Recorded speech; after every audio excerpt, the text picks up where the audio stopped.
સુરત નવી સિવિલમાં દાખલ દર્દીઓનો ઘસારો જોવા મળી રહ્યો છે। ખરેખર હાલમાં હોસ્પિટલની પરિસ્થિતિ એવી છે કે વોર્ડની બહાર બેડ મૂકીને દર્દીઓને સારવાર આપવાની નોબત આવી પડી।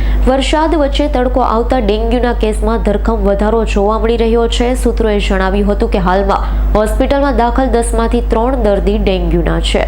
સુરત શહેરમાં મચ્છરોનો ઉપદ્રવ ઝડપથી વધી રહ્યો છે। ખરેખર ડેન્ગ્યુ માટે સૌથી અનુકૂળ મોસમ છે।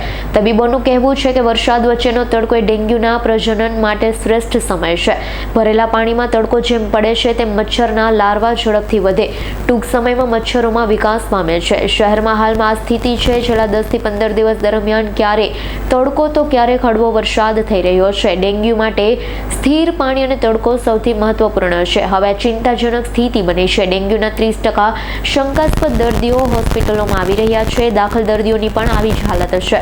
વોર્ડમાં દાખલ 10 દર્દીમાંથી 3 ડેન્ગ્યુના દર્દીઓ છે અથવા તેવા લક્ષણ સાથે છે। હાલમાં જ ડેન્ગ્યુના કારણે વધુ એક દર્દીનું મોત થતા મૃત્યુઆંક 8 પર પહોંચ્યો। ડેન્ગ્યુના વધતા જતા કેસને જોતા તંત્રએ આ બાબતને ગંભીરતાથી લઈ તાકીદ ધોરણે કામગીરી કરવી જોઈએ। Bureau report S9 news Surat.